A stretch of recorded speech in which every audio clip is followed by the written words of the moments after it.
Let's talk about our early money habits. Before we were a couple, how did we learn how to manage money and what did that look like? So why don't you go first? How did you learn about money and managing it or not? No, definitely managed it. We didn't have a lot of money. We had everything we needed, but there wasn't any room for extras. And so my parents taught us that you earn the things that you want, especially when it comes to the extras. And so at a very young age, I think around age 10, my siblings and I'm one of three.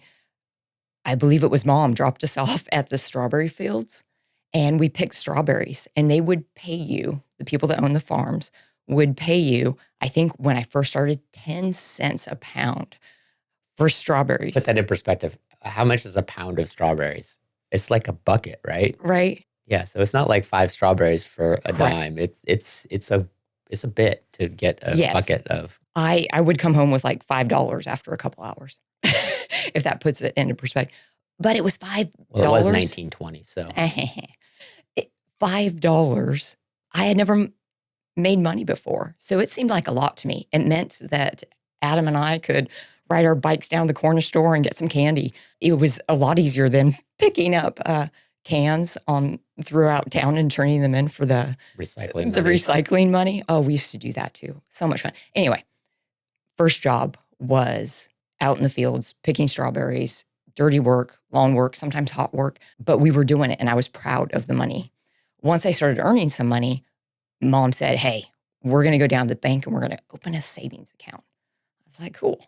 Mom takes me to the bank. We open a savings account. She shows me how to use a ledger, how to deposit, all that good stuff. And that's really where I worked all the way through high school, doing babysitting, other agricultural work as well.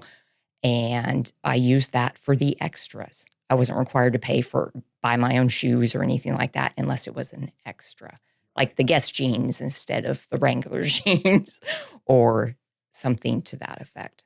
Yeah, so that's what I remember as my first. Yeah, it's good. So your parents instilled work.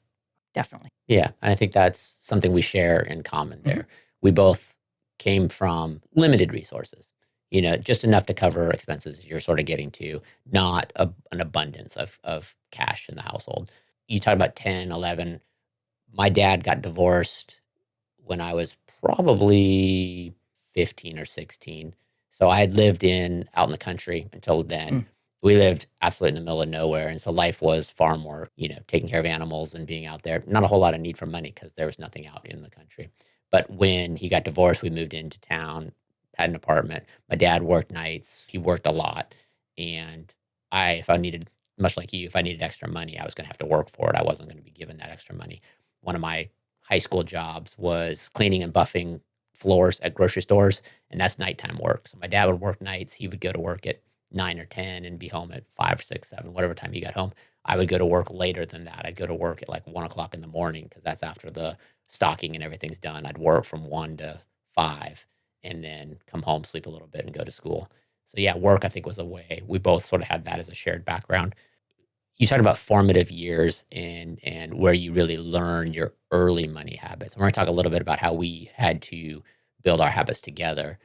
Why don't you tell us, if you're listening to this, how did you learn your money habits? Who were the influencers in your life that taught you those money habits?